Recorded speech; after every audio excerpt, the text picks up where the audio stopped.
Mukama waffe yeebazibwe, mbalamusizza mu linnya lya Mukama waffe Yesu Kristo. Twebaza Katonda atuwadde obulamu, abasubscribinze Mukama abampeera omukisa, atuukirize buli omu pulaani gy'ali. Leero ngenda kweyogerako ebintu bingi Katonda by'atukoledde ne tutasiima. Ebintu bingi Katonda by'atadde mu bulamu bwaffe ne tutasiima. Naye nga waliyo omuntu eyeegomba ekyo ky'olina. Oba oliawo Katonda n'akolera mukwano gw'ekintu oba muganda wo n'omukwatirwa obujja n'otasanyukira kintu ekyo munno kyafunye. Olwaleero nfunye salale yange, naye nga amazima sisanyuse olwa salale gye nfunye, naye ng'ate waliwo abagyegomba ogifuna. Ngenda kugamba nti ntandise mwaka gwa kusatu mu nnyumba y'Omuwarabu, naye olwaleero anyongeza salale yange, naye olw'ekyo kyayongedde ku salale yange munda mu nze sikisiimye. So ebiseera ebisinga Katonda agenda n'atwongeza naye ne tutasiima, naye ng'ate waliwo abeegomba ekyo Katonda kyakuwadde ne bagamba kale singa Mukama akiwadde nze. Kyova olaba Bayibuli egamba nti alina alyongerwako n'atalina Katonda kalina kalimuggyibwako. So tubeere nga tusiima Katonda ekyo kyaba atadde mu bulamu bwo, kyaba atadde mu mikono gyo. Siima omuntu oyo Katonda gw'alese mu bulamu bwo. Siima ekyo Katonda kyakoledde mukwano gwo. Tugenda kutunuulira ku gundi ku Yona. Yona teyasanyuka Katonda kusonyiwa ekibuga kya Neniva. Yasunguwala nnyo kubanga Katonda asonyiye ekibuga kya Neniva. N'atamanya nti Katonda buli lwoga mu maaso ge ne weenenya n'okyuka n'oleka amakubo ga mabi, Katonda mwesigwa asonyiwa.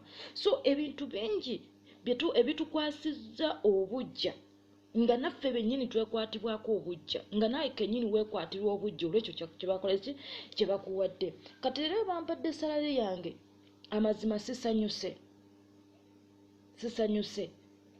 naye nsaba Mukama nsonyiwe. Kino nkikugamba kiri ku nze, naye mmanyi nti waliwo n'omulala atasanyuka olw'ekyo Katonda kyamukoledde, kubanga alaba nti oli bamukoledde kinene. Naye nkugamba sanyuka n'aka katono Katonda katadde mu mikono gyo, kubanga waliwo akeegomba.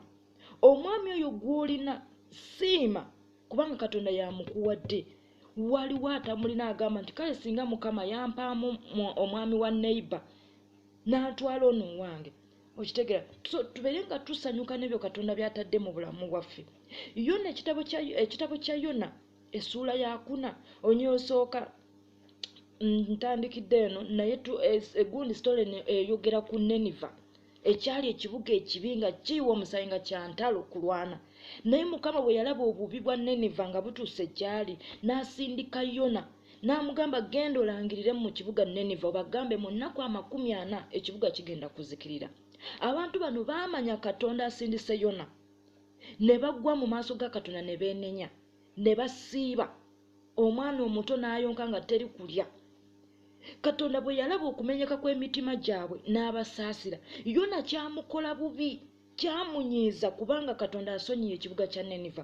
So tulina kwegamba obujja bwe tuwulira munda muffe olw'omuntu oyo abadde omubi nga gw'olaba tateekeddwa kusonyiyibwa, naye Mukama n'amusonyiwa, gwe n'ogamba lwaki musonye. Naye jjukira nti naawe obadde olina obubi bw'okola, Katonda n'akusonyiwa. So ekitabo kya gundi kya Yona agamba ayogera bw'ati nga Mukama amaze okusonyiwa ekibuga kya Neniva. Agamba nti mu essula ya 4 nti naye Yona n'atasiima n'akatono,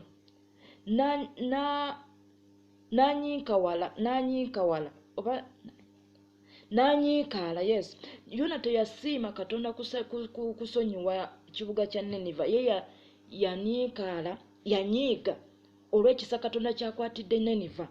Olwokubiri n'agamba nti n'asaba Mukama n'ayogera nti nkusaba ayi Mukama, saayogera bwe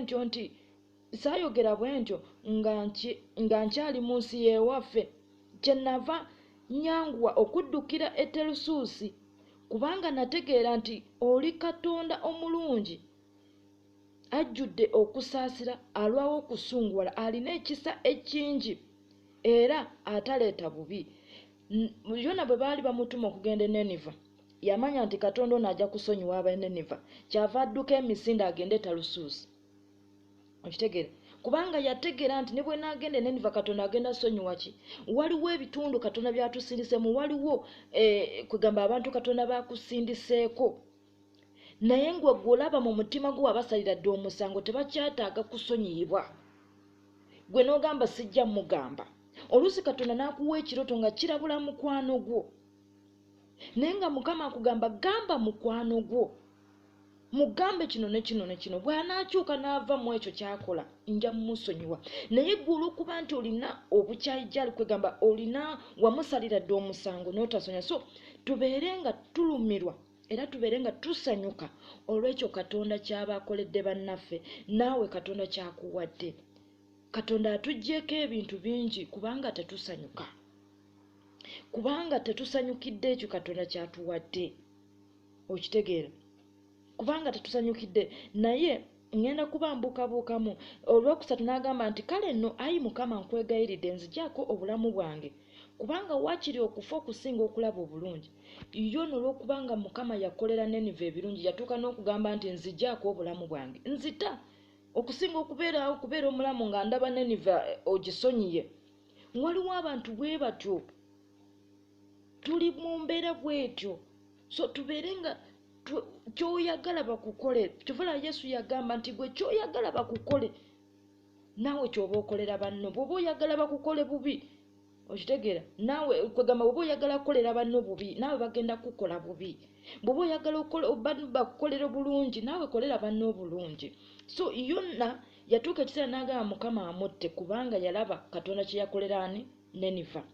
Waliwo ebintu ebiseera ebituuka nga bannaffe tubasabira ssaala mbi, naye kino kimpadde essomo nti Katonda bwe kyateeka mu mikono gyaffe tukisiime. Ne bwe kaba katono waliwo akeegomba, waliwo eyeegomba ssente saala eyo gy'ofuna, waliwo eyeegomba emmere y'Omuwarabu gy'akuwa, waliwo abatalina mmere gye balya ng'anywa amazzi ga mutooyi. Naye Omuwarabu waba akukkiriza okunywa amazzi, sanyuka weebaze Katonda kubanga ago amazzi gagenda kubeeramu obulamu bwo. So Yona yatuuka ekiseera n'asaba Katonda amuggyeko obulamu olw'ekyo kye yakolera Niniva. Naye wulira Mukama bwe yamugamba olunya olwokuna, n'amugamba nti Mukama n'ayogera nti gwe okoze bulungi okusunguwala. Okoze bulungi. Kati kino kyembaddeko ssente zange sala libawadde nze, naye n'ensunguwala olw'ekyo kye bampadde. Kati Mukama abuuza gwe okoze bulungi okusunguwala. Okoze bulungi okusunguwala. Kugamba waliwo ebintu nga tulaba bannaffe bakoleddwa bulungi ne tunyiiga kubanga Mukama akoledde oli obulungi. Omuwarabu amuwaddeyo akagundi ka allowance, biseera bya Yidi bagabaza allowance oluusi n'onyiiga muno n'akugamba munnange zeno Omuwarabu ampaddeyo 50 JD, n'onyiiga naye n'otasanyuka. So Katonda kyova olaba Bayibuli egamba nti Katonda akebera mitima. Bw'obanga tosanyusa olw'ekyo ekikuli mu ngalo zo, ddala onoosanyukira munno. So tubeere nga tusanyuka n'akatono Katonda katutadde mu mikono gyaffe. Tusanyukire ekyo Katonda kyatadde mu mikono gyaffe kubanga bangi abakyetaaga. So sanyuka. Omuwarabu ku salario ne bw'aba akwongeddeko jedi 10, sanyuka ogambe nti Mukama kino kyongeredde kubanga waliyo abatakifuna, waliyo abali mu jedi 16, waliyo abali mu jedi 15, waliyo abali mu jedi 17. Naye Omuwarabu bw'aba akwongeza ssente bambi siima. Nze kino kyenkugamba kimbaddeko. Naye olw'ekisa kya Katonda neebuuliridde ne ŋŋamba waliwo abatazifuna. Zino ze ndyofuna kati waliwo abatazifuna. Nsaba Mukama ansonyiwe, ansaasire. So tusanyukire bannaffe. Okitegeera? Tusanyukire bannaffe. Okitegeera? Mukama yatuuka ekiseera Yona n'ayimirira waggulu ku lusozi ng'ayolekedde ekibuga kya Niniva. Ayagala kulaba Mukama ki kyazzaako eri Niniva. Mukama n'amumezesa ekiryo ne kimubikako mu budde obw'emisana, omusana guleme kumwokya. Yona n'asanyuka nnyo olw'ekiro ekyo ekimubisseeko omusana gulema mwokya. Naye ekiro Mukama bwe yasindika ekiwuka ne kirya ekiri ekyo, omusana ku makya bwe